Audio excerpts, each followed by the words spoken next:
Third में एक बार फिर से मैं आपके सामने वीडियो लेकर आ गई हूँ। आप लोग इससे आगे कल हमने उसकी एस्किमो की व्यवस्थाएं क्षेत्र देखा था। आज हम इसमें एस्किमो पार्ट 3 में इसमें एस्किमो के बारे में आगे बात करेंगे।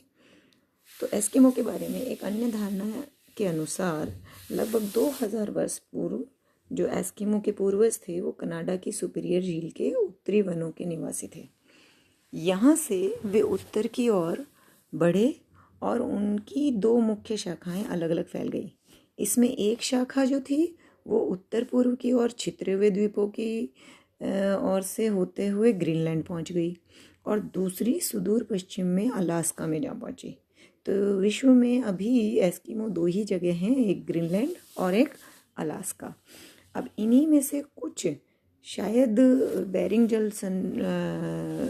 जलडमरू मध्य को पार करके संयोजक को पार करके साइबेरिया में भी हो। तो विशुद्ध रूप से ऐसे कह सकते हैं हम कि विश्व में जो 3 स्थान हैं वो इनके निवास स्थान दिखाई देते हैं, जैसे ग्रीनलैंड, अलास्का और साइबेरिया। अब इनकी जो विशुद्ध नस्ल थी जिसमें एस्किमो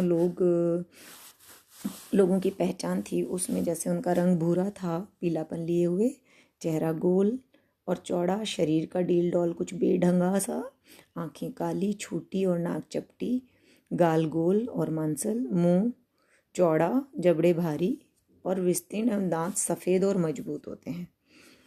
उनके चेहरे और हाव भाव में उनके प्राकृतिक जीवन का पूरा चित्र प्रतिबिंबित होता है। निसंदेह उनका जीवन अत्यंत कठोर है, तथापि उनके अंग प्रत्यंग से कोमल भाव ही टपकता है। यानी बहुत कठिन जलवायु में रहने के बावजूद ये दिखने में बहुत सॉफ्ट और कोमल होते हैं। कर्कशता जैसी कोई बात तो इनमें होती ही नहीं है। जैसा कि गोरी जातियों से रक्त मिश्रित हो गया है तो उसकी वजह से इनके चेहरे की जो बनावट है उसमें रंग में और शरीर गठन में सुघड़ता आ गई है। कद की दृष्टि से एस्किमो को नाटा नहीं कहा जा सकता। ये मध्यम कद के होते हैं, लगभग 6 फुट तक ऊंचाई में भी ये पाए जाते हैं। हष्टपुष्ट शरीर, पुट्ठे मांसल, कमर के नीचे का भाग कम हष्टपुष्ट होता है। संभवतः इसका कारण इनकी जो छोटी सी नाव होती है जिसे कयाक कहते हैं, उसमें दिन भर ये सिकुड़ के बैठे रहते हैं और अपनी ऊपर के पार्ट को ही ज़्यादा काम में लेते हैं चलाने के लिए। हाथ और जो इनका सीने वाला पार्ट होता है वो ज़्यादा काम आता है, इसलिए ऊपर से मजबूत ज़्यादा होते हैं। दक्षिण में अमेरिकी इंडियन और उत्तर पूर्वी एशिया की मंगोलाइड प्रजातियां एस्किमो से संबंधित हैं। ये छोटे और मोटे होते हैं। इनकी ऊंचाई 5 फुट 2 इंच से 5 फुट 4 इंच तक होती है। आँखें बादाम जैसी आकृति की होती हैं। एस्किमो लोगों के बाल पूर्णतः काले होते हैं, कड़े और सीधे होते हैं। ये लोग अपने बाल कभी नहीं कटवाते। अब इसको तो हम ये भी कह सकते हैं कि इनकी इतनी विपरीत परिस्थितियों में रहते हैं कि इनको जो बेसिक सुविधाएं हैं जो कि हम आम आदमियों को बड़े आसानी से मिल जाती हैं वो इन्हें मिलती ही नहीं है। तो इसलिए ये लोग कहाँ बाल कटवाने जाएंगे। और इनके बच्चों का भी कभी कभी ये खुद ही कतर देते हैं उनके बाल भी। स्त्रियाँ अपने बालों को एक प्रकार से जूड़े के आकार में बांध लेती हैं। अब इनकी चारित्रिक विशेषताओं में सील और वालरस का शिकार करना जान की बाजी लगा देने का खेल होता है, जिसे एस्किमो लोग जो होते हैं वो निडर और धैर्यवान खिलाड़ी ही खेल सकते हैं। यानी साहस के साथ साथ आपको पेशेंस भी रखना है।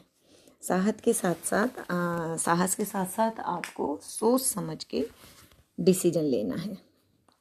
तो एस्किमो लोग जो होते हैं वो शिकार की किस तरह का संकट आ सकता है उस स्थिति को भी जानते हैं और इनका जो स्वरूप है वो सच्चा स्वरूप देखने को मिलता है। तो ये बहुत अच्छे शिकारी होते हैं।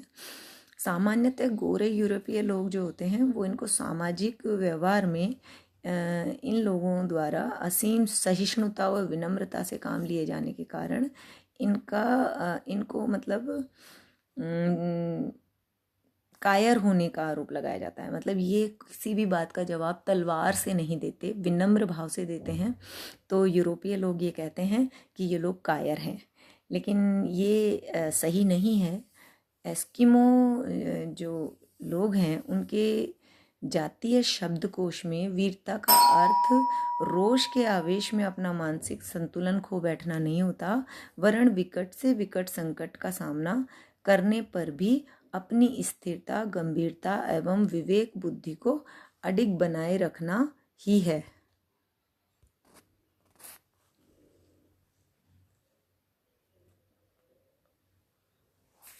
एस्किमो लोगों के विपरीत परिस्थितियों में संतुलन खो बैठना वीरता का अर्थ नहीं है, वरन विकट से विकट संकट का सामना पड़ने पर भी अपनी स्थिरता, गंभीरता एवं विवेक बुद्धि को अडिग बनाए रखना ही वीरता का पर्याय है। इसका परिचय उनकी जीवनचर्या में पग पग पर मिलता है। ये उस लोलुपता एवं पारस्परिक द्वेष भाव के कदापि शिकार नहीं है जिसके विष से तथाकथित सभ्य समाज कहलाने वाली अन्य जातियां ग्रस्त रही हैं। इनका जीवन एक कठोर संघर्ष है जो संभवतः विश्व की अन्य सभी जातियों से अधिक कठोर है। इनकी लड़ाई प्रकृति से है, उसी से अपने मुंह का ग्रास छीनने हेतु ये सदैव जूझते रहते हैं। हमारी भांति स्वयं परस्पर झीना झपटी करना इन्हें नहीं सुहाता और न ही ऐसा इन्होंने कभी सीखा ही है। एस्किमो विश्व के सबसे अधिक हंसमुख, प्रसन्नचित्त प्रकृति के लोग हैं। वस्तुतः ये गाली गलौच नाम की कोई चीज़ जानते ही नहीं हैं। इनकी भाषा में गाली गलौच देने के लिए कोई शब्द बना ही नहीं है। ये ऐसी कोई बात नहीं करते जिससे दूसरे को हर्ट हो, दूसरे को हृदय को आघात पहुँचे। इनका आदर्श जो है वो सत्यवादिता में निहित है, परंतु ऐसा सत्य वे कदापि नहीं बोलते जो सामने वाले के लिए अप्रिय हो। इनका स्वभाव बालक के समान एकदम सरल, निष्कपट और मधुर होता है। शीत ऋतु के प्रारंभ में तट के निकट ही एस्किमो परिवार एकत्रित होते हैं, जहां वे मार्च या अप्रैल तक रहते हैं तथा वसंत ऋतु के आने तक वे भिन्न भिन्न हो जाते हैं। इस ऋतु में ये तट के निकट सील मछली का शिकार करते हैं। तैरते हुए बर्फ के पिंड में एस्किमो छेद कर देते हैं, जिसके द्वारा सील मछली श्वास लेती है। जब ये छिद्र पतली बर्फ से ढक जाते हैं तो एस्किमो जो कुत्ता पालते हैं उसे सूंघता हुआ खुरच देता है और एस्किमो शिकारी सील मछली के आने की आहट पाकर अपने हार्पून से उसके मुंह को भेद देता है। इस प्रकार आखेट समाप्त होता है। तो ये एस्किमो लोगों के चातुर्य और विनम्रशीलता के बारे में उनका चारित्रिक विशेषताएं हैं कि ये व्यक्ति सभ्य समाजों की तरह चालाक, अशब्द बोलने वाले, असंवेदनहीन व्यक्ति नहीं होते। इनका जितना भी जीवन काल है वो विनम्रता से एक दूसरे की मदद करते हुए और सत्य पर निर्भर होता है। इनमें अभी कपट, द्वेष, लड़ाई झगड़ा इस तरह की प्रवृत्ति नहीं पाई जाती। अगले वीडियो में मैं इससे नेक्स्ट आपको बताऊंगी। धन्यवाद।